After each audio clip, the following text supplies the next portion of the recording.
Oke, halo selamat siang teman-teman. Jadi kali ini kita akan membahas tentang bagaimana kita bisa mengenal fitur-fitur yang ada pada Independent Sample T-Test. Nah, sebelumnya kita telah membahas tentang fungsi-fungsi fitur dari JSP. Seperti yang saya lihatkan di atas ini ada deskriptif, t-test, ANOVA, mixed model, regression, frequencies, dan vector. Nah, kali ini kita akan belajar pertama adalah tentang t-test.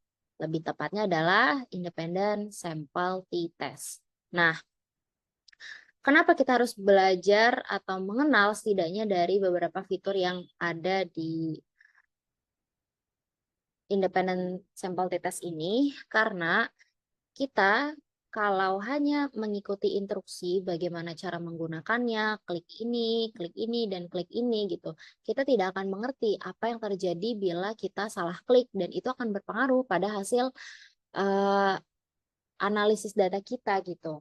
Nah, maka dari itu pada kesempatan kali ini kita akan belajar untuk mengenal masing-masing nama-nama yang baru kita ketahui dari fitur independent sample t-test ini, seperti apa itu variabel dependent, grouping variabel, kemudian kenapa harus ada Welch, Mann-Whitney, dan student. Nah, untuk pertama-tama kita perlu untuk tahu teman-teman, sebenarnya apa sih dari independent sample t-test itu? Nah, independent sample t-test ini juga bisa disebut sebagai between subject test atau uji perbedaan univariat untuk menguji perbedaan sampel atau variabel dependent dan variabel independent. Nah, dalam independent sample t-test ini ada dua kelompok teman-teman. Nah, ada kelompok perlakuan atau bisa disebut juga sebagai independen dan pada statistika parametrik variabel dependen yang diuji ini berskala interval atau rasio. Sementara variabel independen ini berskala nominal. Nah,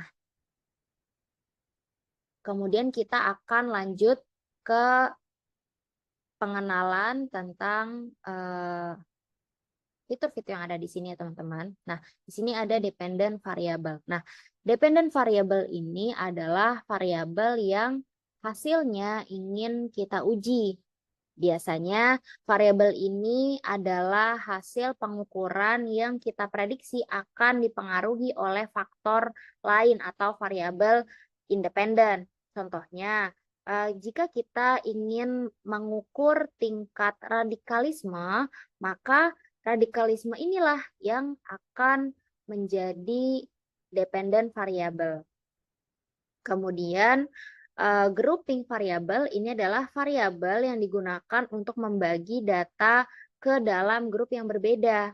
Nah, biasanya berupa kategori atau kelompok. Misalnya itu kita ingin membandingkan radikalisme antara dua tipe kepribadian. Ada ekstrovert dan introvert. Nah, maka di sini tipe kepribadian akan menjadi grouping variabel. Nah, selanjutnya nih teman-teman, ada jenis-jenis tes dan fungsinya. Ada student, ada Welch, ada juga Mann-Whitney. Nah, buat teman-teman yang mungkin belum tahu, maka kita bisa ketahui beberapa spesifikasi dan perbedaan di antara tiga tes tersebut. Tes ini, students, ini fungsinya adalah untuk membandingkan rata-rata dua kelompok yang memiliki variasi yang mirip dan diasumsikan data berdistribusi normal. Misalnya, ketika kita membandingkan rata-rata skor radikalisme antara dua kelompok kepribadian. Nah, Welch ini digunakan untuk varians antar grup yang tidak sama. Ini adalah versi yang lebih fleksibel dari student. Kemudian ada Mann, Whitney, U tes ini adalah uji non-parametrik yang digunakan jika asumsi normalitas tidak terpenuhi. Nah, berguna jika data tidak terdistribusi secara normal. Kemudian kita bisa lihat nih, ada additional statistic. Nah, di sini ada location parameter. Nah, sebenarnya location parameter ini tuh apa sih gitu? Jadi ini adalah mengukur lokasi pusat distribusi data seperti mean atau median. Nah, confidence interval ini adalah memberikan rentang nilai di mana kita percaya parameter populasi berada dengan tingkat keyakinan tertentu. Misalnya, biasanya sih kita 95% tingkat kepercayaan ya, teman-teman. Kemudian ada juga effect size. Nah, effect size ini adalah mengukur seberapa besar perbedaan antara dua kelompok. Nah, ini lebih interpretatif daripada p-value.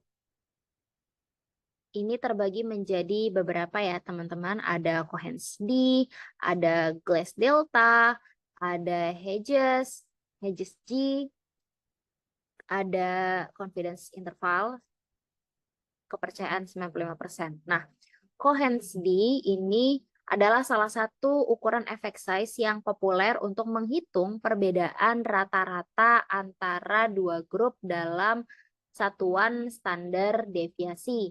Nah, Glass delta ini seperti Cohen's d, tapi digunakan ketika variasi kelompok tidak sama. Kemudian Hedges G ini digunakan untuk menghitung effect size, tetapi lebih baik untuk sampel yang lebih kecil.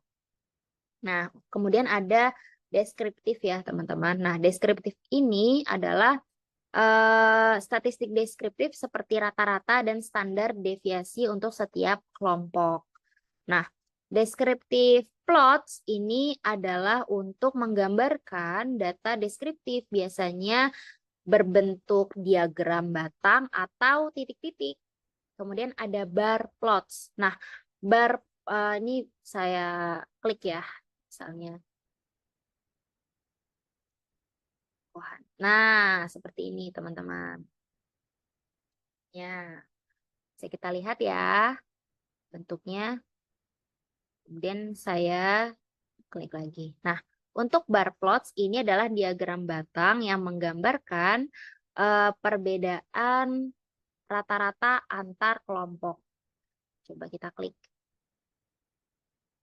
Nah, ini ya teman-teman, bisa kita lihat. Kemudian ada juga standar error. Nah, standar error ini menunjukkan seberapa jauh estimasi rata-rata Anda dari rata-rata sebenarnya. Kemudian ada juga fixed horizontal axis, itu untuk mengatur tampilan secara horizontal, tampilan hasil secara horizontal.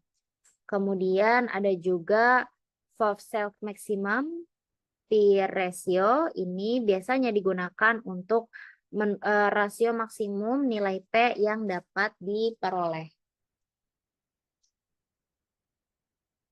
Kemudian, nah, lanjut lagi teman-teman, ada assumption checks. Nah, assumption check ini ada normality, equality of variance, ada Brown, Forsyth, dan Levens test. Nah, ini normality adalah fungsinya untuk menguji atau memeriksa apakah data kita itu sudah terdistribusi secara normal. Nah, misalnya melalui uji Shapiro-Wilk.